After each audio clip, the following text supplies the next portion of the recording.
त्यामध्ये आमच्या तृतीयपंथी सर्वांची मीटिंग घेतली। आम्हाला घरकुलासाठी आणि काही जागा सुलभ करण्यासाठी मीटिंग घेतली। साहेबांनी सांगितलं आमच्या नगरपालिकेचे मुख्य रोकडे यांनी आमच्यासाठी तृतीयपंथी समाजासाठी माऊली आबांनी सगळ्यांनी झटून आमच्यासाठी बचत गट योजना तयार केलेली आहे आणि आज मिळणार आहे आम्हाला बचत गट। यासाठी आमच्या सर्व तृतीयपंथी समाजाकडून मी त्यांचे आभार व्यक्त करतो। नमस्कार, मी तुम्हा सर्वांची लाडकी वैष्णवी माता पंढरपूरकर। आज तृतीयपंथी समाज हा नगरपालिकामध्ये हक्क आणि अधिकार मागण्यासाठी आलेला आहे।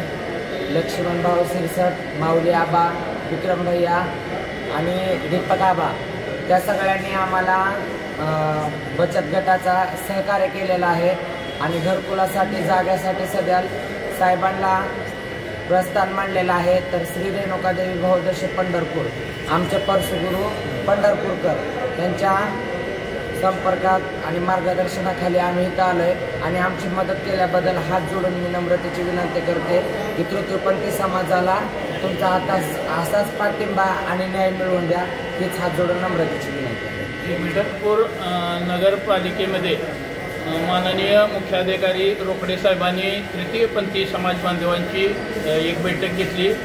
गेल्या आठवड्यामध्ये सोलापूर जिल्ह्याचे कर्तव्यदक्ष पालकमंत्री माननीय जयकुमार भाऊ गोरे यांना आम्ही भेटून निवेदन दिलेलं होतं आणि पाठपुरावा चालू आहे। आज पंढरपूरचे आमचे माजी नगराध्यक्ष आमच्या सर्वांचे नेते लक्ष्मण भाऊ सिरसट यांच्या नेतृत्वाखाली भाजपचे माजी तालुकाध्यक्ष विक्रम भैया, राजपेयचे नेते दीपक चंदनशिवे यांच्या नेतृत्वाखाली आम्ही या सर्व तृतीयपंथी बांधवांच्या सोबत या ठिकाणी बैठक झाली।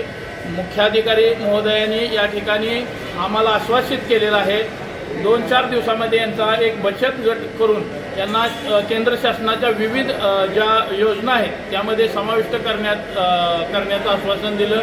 तसेच या सर्व बांधवांना नगरपालिकेमध्ये जे हे मागून आपले जीवन जगत असतात तर नगरपालिकेमध्ये हक्काची त्यांना नोकरी देण्याचंही आश्वासन आम्हाला या ठिकाणी दिलेलं आहे।